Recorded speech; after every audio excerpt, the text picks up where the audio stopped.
My name is Luke Nadoy, and my subtopic is going to be covering over the stereotypes over COVID-19 pandemic. We are also Group 5 on anti-Asian hate. Aiden, if you My want to f- go. Hi, my name's Aiden. My focus is on the erasure around anti-Asian hate and specifically on Asian women. Hello, my name is Austin Tiv, and my discussion is about how AAPI hate affects everyone, not just Asians. Hi, I'm Cydney. I'm taking the contribution to the project on the political standpoint during the COVID-19 and anti-Asian hate. I'm Loni, and I'm focusing on the intersectionality of Asian women during COVID for anti-Asian hate. Awesome. So I kind of want to start this kind of discussion with you guys. Like during the COVID-19 pandemic, there was like a surge of anti-Asian hate, and more proportionally towards like Asian women. And as we saw at the beginning of class, with the Atlanta shooting, but there's also like not only racism and gendered violence and harassment. There was also that intersection of misogyny and xenophobia that we have also seen in this class. It's led to deep fear, trauma, and isolation for many, including me, during the COVID-19. And to recognize these injustices, we have to confront them, and we have to uplift the voices of Asian women and commit to creating a society where they are seen, heard, and protected. And to lead into that, my subtopic was the stereotypes around COVID-19 and how it kind of really began with President Donald Trump as he repeatedly uses phrases on social media like Twitter, like the China virus and the Kung flu on social media. And honestly, at that time, we saw it as racism behind those words, but I don't think many of us could see the kind of violence that would harm us across the countries as Asian communities like they were targets of growing hate and violence. And for many Asian women, the impact was especially painful as they saw not only verbal abuse but also physical attacks, and that kind of isolation and fear that's harder to quantify but just as damaging. Um, Furthermore, we can also lead this back to our history of stereotypes for Asian women, like the use of Dragon Lady and the Lotus Blossoms that were hypersexualized during this time, and even that we could bring it back to the COVID-19 as they were seen as dirty or kind of stay away from them. They're dangerous, and so those tropes of those stereotypes were dangerous and they are relatable from the past and present. I, And go Luke, ahead. I really do agree with with that idea, and I like the fact that you brought up the stereotypes and how it also led to hypersexualization with Asian women.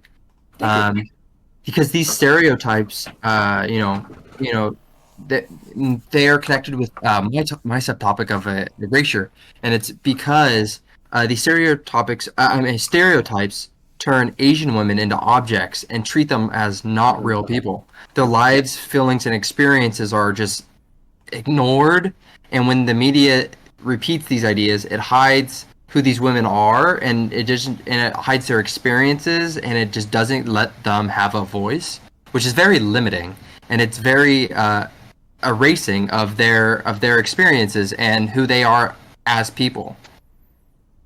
No, I exactly agree with you because the use of stereotypes are kind of oppressive, and like that erasure aspect you're talking about, it's really hard to raise the awareness and voices of Asian American women. I would also like to add that sometimes people say like sometimes stereotypes could be positive, but in my opinion, I think even positive stereotypes could be harmful. Like, for example, like Asians being the model minority, the stereotype that we're all like really smart is actually harmful in the end too, because people will see Asian people in general just as like the smartest of their class, like they're good at every subject, but really that's not really the case. And then that'll lead to them being seen as like the physically weaker ones. I have to agree with that. I remember being in high school or even in middle school where kids would be saying like, "You're Asian, you're smart," as I'm over here like struggling with simple Yeah. math. You know what? That's a great point. I think that's a great point because with that model minority, it makes it so Americans and people around them even thinks you know they think of the struggles that Asian people go through as lesser because they are seen as a higher level of minority, so their problems aren't as important or as big needed to talk about. Yep. Especially for the struggles of Asian women. This model minority myth makes their struggles be hidden, and overall their needs are ignored, and it makes their problems and Asian people as a whole, let alone just Asian women, all their problems seem more invisible because they're less of a minority, quote unquote.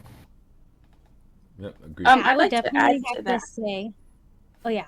You want to go first or do you want me to just mine Go will ahead, be really Cydney. quick and simple. Okay.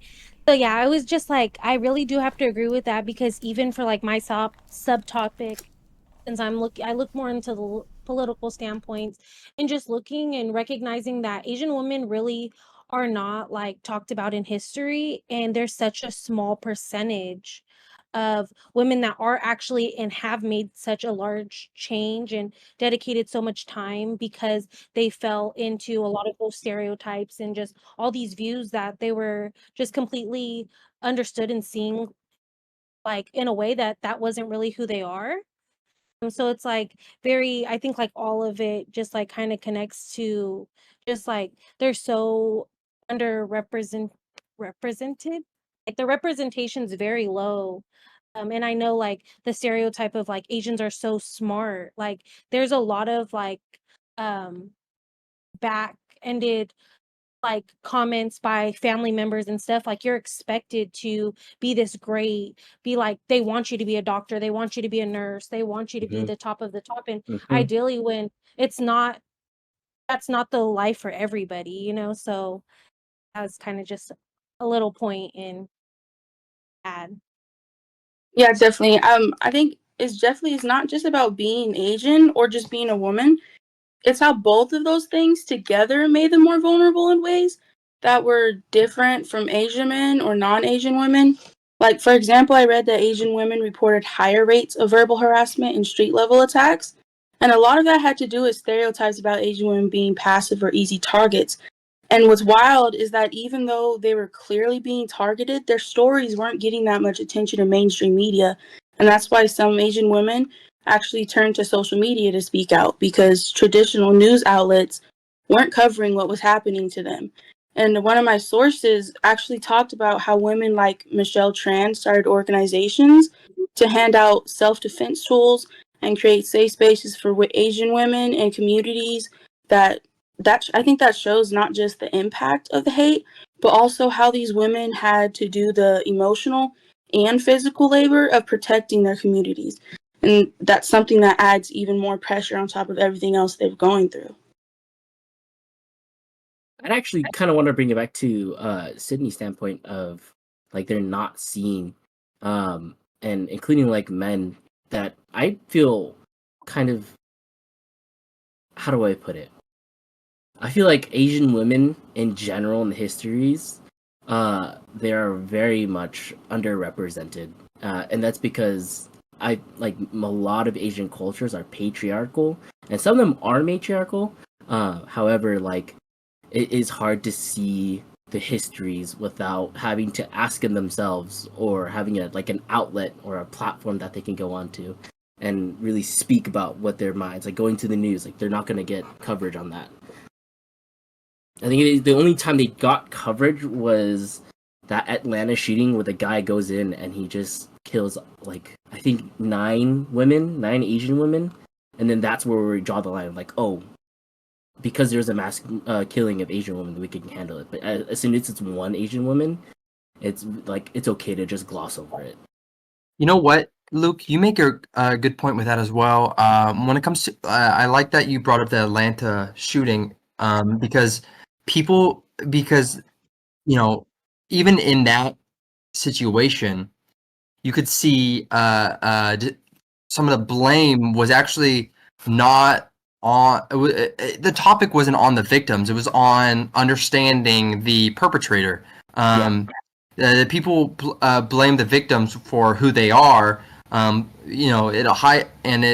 excuses the violence that was made. Like the real stories were on like the shooter and why he did it and how it was just him having a bad day, but it wasn't really on who each individual victim was, what they did in life, their aspirations. It glossed over that and focused it on the white male who perpetrated it because they just try to erase the lives and the histories and of the victims because they're Asian women. Yeah, I think even like although like the police were involved, they weren't like you said investigating the women, but just solely the perpetrator, which is really kind of confusing to me.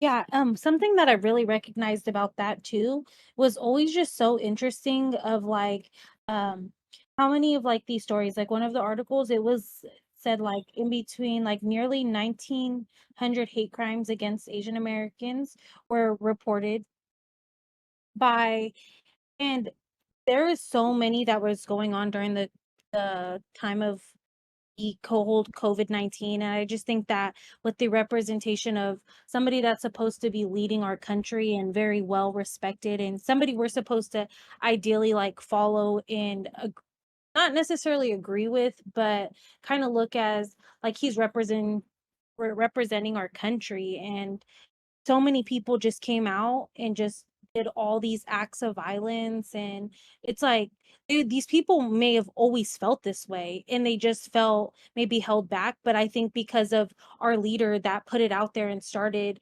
making slick remarks, like using like words like the kung flu or the Chinese virus, definitely allowed more people just to be like, oh, let's create even more hate to them. And it's been, we know when we learned, personally didn't know about the Page Act of 1875 or the Chinese Exclusion Act of 1882, and those were things that happened years ago. And it's like when you listen to the way that they were kind of treated, and we read about the way they were treated during those time periods too, just some of the victims decided to put their stories out there about the COVID-19 and what they were treated. It was like it's not that far apart from each other.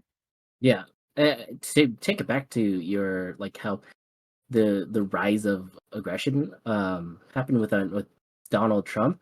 My source from ABC News actually says that 20% of hashtags associated with COVID-19 demonstrated anti-Asian sentiment, but compared to 50% of hashtags with Chinese virus.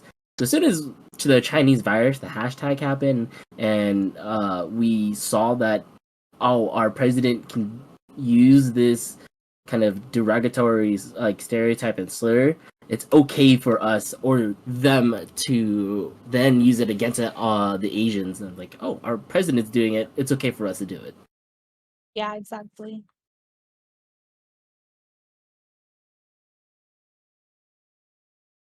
All right, does anyone have anything to add on? Do we anything about like the anti-Asian hate sentiment, the stereotypes, political, or any of that intersectionality stuff?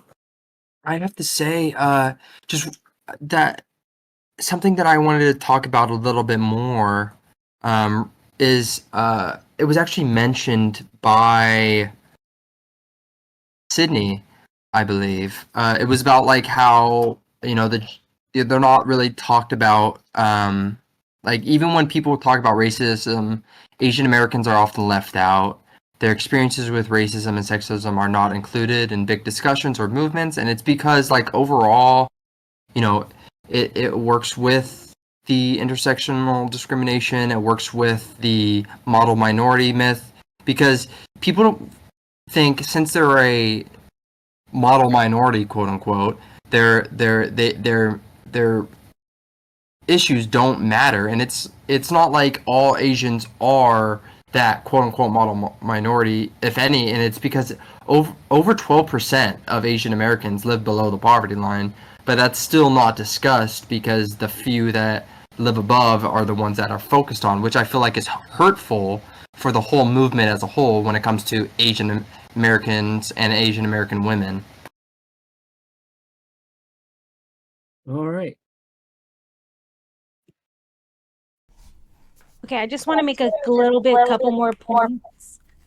I'm almost like kind of got through my little spill too. So I just want to bring like awareness to the different websites that I found that just gave so much great information. I think in all like of our different lectures, different readings that we had, obviously it was very informational, but I kind of wanted to see what was going on today. And a lot of what I seen was I just wanted to find like Asian American women and people like to see what their representation was in politics. So I just want to share like a couple of these little statistics that I had found. So our current representation of Asian American and Pacific Islanders is less than 7% in Congress, 2% in state legislators, and 3% of mayors. So I found this website and it's the AAWPI, and it's really a website that was created by women that are trying to change and face leadership of political power. And this shared so many great, like more pictures than like information, which is always something like I draw myself into because I'm a visual person and I Mhm. don't really like reading long, big articles. But it was great to see that there are so many people um just like still trying out there, like knowing that they aren't giving up on like we have a voice and our voice is just like it, there's a reason for us to be heard. I'm actually surprised about how low those percentage are in those what political realms. What were those numbers again? 7% in less than 7% in Congress, 2% in state legislators, and then 3% are mayors. That is like astronomically low. I thought it'd be at Yeah. least double digits, but it being single is kind of infuriating, to be quite honest. It's like we are a land of the free. We are very diverse compared to a lot of the countries. To see that only those like 7% and amongst the other ones, it's kind of wild to see that there's not a lot of political uh representation. Yeah, no, not at all. You know what? That's very curious as well because I was looking up on my topic of erasure and I was trying to find examples of people, Asian women that aren't talked about in politics itself, and why they might not be talked about. And the only Asian women in politics that I was able to find was a woman named Stephanie Chang, who was the first American elected to Michigan state legislator. B. New again, which is Georgia State Representative. Kimberly Yee, which is our Arizona State Treasurer. Amy Eng, which is the Board of Oakland in California. And Kimberly Marcos Pine, which is a former Honolulu City Council member. But those were the only ones that I was able to find true media on. And the shocking part was that the fact that it was so low, I was shocked. I thought I would get this massive list of, Asian American women who have been in U.S. politics, but it was very little that actually had a lot of information on. Yeah, I Actually, think we actually probably looked at possibly one of the same sources because one of my sources, actually, I think they have every single one of the people that you named on there, and am currently looking at that website right now, and it's really was eye opening when I was looking at it and just reading just like what's in bold. Like I was just like, it was just such a crazy low number. I actually have a question that do is there any representation of like women in general, like the percentage of that, or is it just all about the like, Asian or Pacific Islanders? My So research. on that second one, I think it's Asian American as a whole. Okay, because I kind of want to see what the differences of like Asian or like women in general, like what their percentage is compared to like your more narrow of AAPI and like Asian American. It's like that'd be pretty interesting to Yeah, like I'm compare and actually gonna contrast. look that up right now and see if we can kind of get any quick feedback. Like I feel that it's gonna be higher, but I wonder how much higher it would be. I for one part, I wanted to go back a little bit, go back to the idea of stereotypes and hypersexualization, and specifically the Atlanta shooting. And I wanted to say, what are your thoughts, you as a group, your raw thoughts on with the information that you've researched and the information we've learned in this course? What are your thoughts about the Atlanta shooter and how the news and the investigations were actually centered about one main topic, and it was how the perpetrator saw these Asian women as temptations, and how that was why he did this, and that was the focus on them, since they were thought of as sex temptations. That's why they were targeted. What are your guys' thoughts on this? It's actually it's really baffling to me to see that, like, that's what our judicial system is focusing on, rather than like the situation as a whole. He went in there and he killed women. He killed people. Like, in general, he killed people. He should have been tried for that. Although he probably was tried, but they focused more on how it was a bad day. It was connotations, and just really seeing them as sexualizing them, and that I'm kind of mad that they focused on that. Yeah. That's my overall.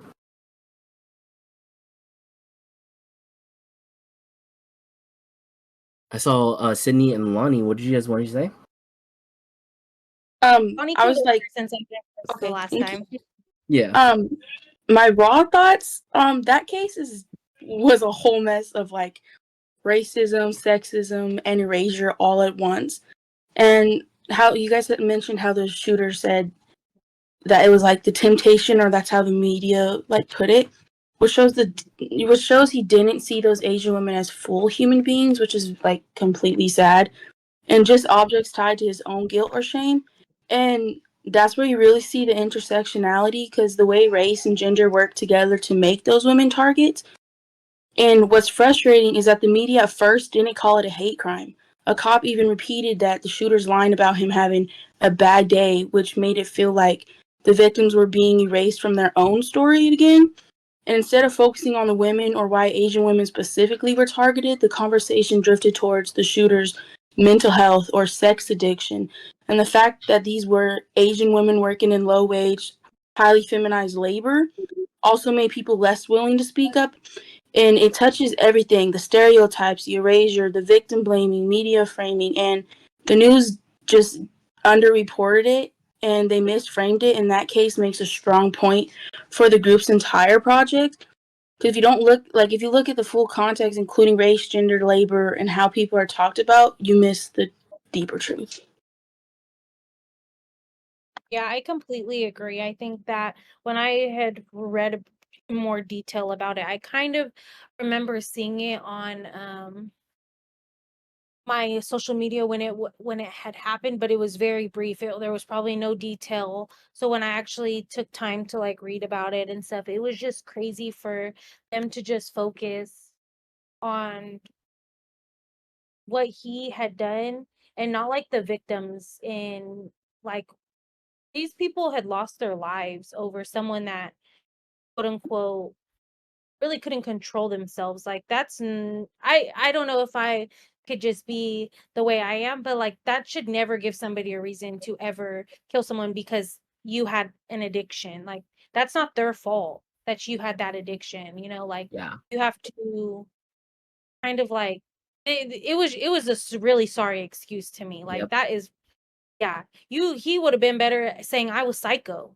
Like, I'm a And that's psychotic why I say it's person and like they were I have no humans. control. Yeah, they Yeah. were humans, like through and through. You can't just sexualize them and then they lose their human. Like, no, they're humans through and through. They bleed the same exact blood. And then him saying is like, I had a bad day. No, Yeah. that's not an excuse. Yeah, it's crazy how the media portrayed that, or even how the cops was like, I feel like, try to give him excuses on why he did that, or like, I don't know. It's just crazy how like it was all like talked about and just totally, basically out of frame and not anything what it really was. Cydney, did you ever find those like numbers, by the way, for Oh, the yes. So it looks like globally, women hold 27% of legislative seats worldwide. In the US, women make up 28.2% in Congress, 29.9 in state legislators, 26% out of the 100 seats for the US Senate, and 28.7% for the US House. See, and that's why I was like, I don't think there'd be a much of a like gap. I mean, it's still pretty big as a gap, but it only being the high 20s, still kind of baffling to see. I agree. Yeah, definitely.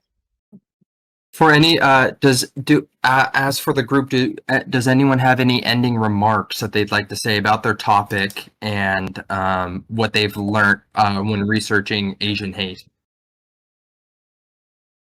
Yeah, I can add on how Asian hate affects everyone's, not just Asians. Um, I found that Asian hate opens up room for hate in all aspects and not just Asians. When people feel comfortable insulting one race, it opens up room for everyone to say negative things about other races. Not only does it open up space for people to get comfortable saying things like that, but it leads to the creation of things like retaliation or gangs.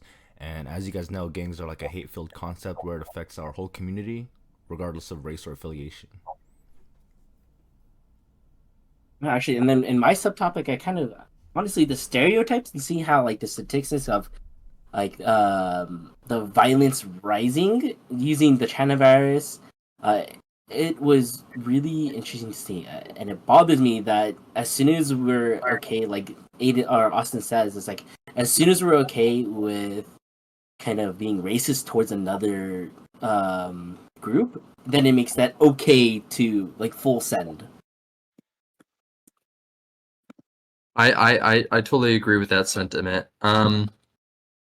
I think overall Asian hate is an issue. I think it, you know, it while many people in the media and law enforcement are quick to overall categorize hate for a certain race in a way, they're very also quick to ignore the struggles that are within the Asian American community, because they aren't seen as uh, discriminated against as much, which I think is entirely wrong. Like, as we learned in this class, I didn't know about a lot of the struggles that the Pacific Islanders felt, or what the United States did to them. And I think it's sad because it's just, since they're not seen as, I don't as much of a minority, their struggles don't seem to reach headlines as often.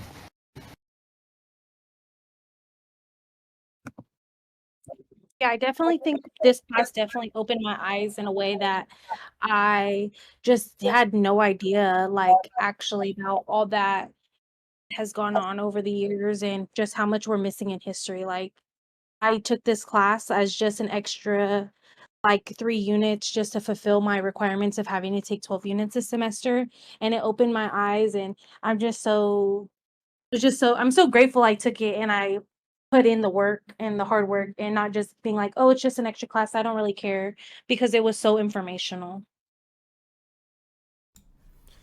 All right, you guys want to end it here? I I'm believe okay. Loni, if one, she wants to do her, like what she learned from this class. Oh yeah, okay. Definitely, I have to kind of piggyback off Cydney because that's the exact reason why I took this class, and it's so surprising to me how like I didn't know about any of this, any of the hate, any kind of basically any of the stuff that we've been talking about and other groups have been talking about. So, I guess taking the class and just this information that we received definitely helped, and definitely opened my eyes. So. All right, well, we have to end it here, but thanks guys for coming in and saying what you guys think, your opinion and Thank you so thoughts. much. Thank you. Thank you. And thank you everyone who's watching. So, Yep. see ya. Thank you.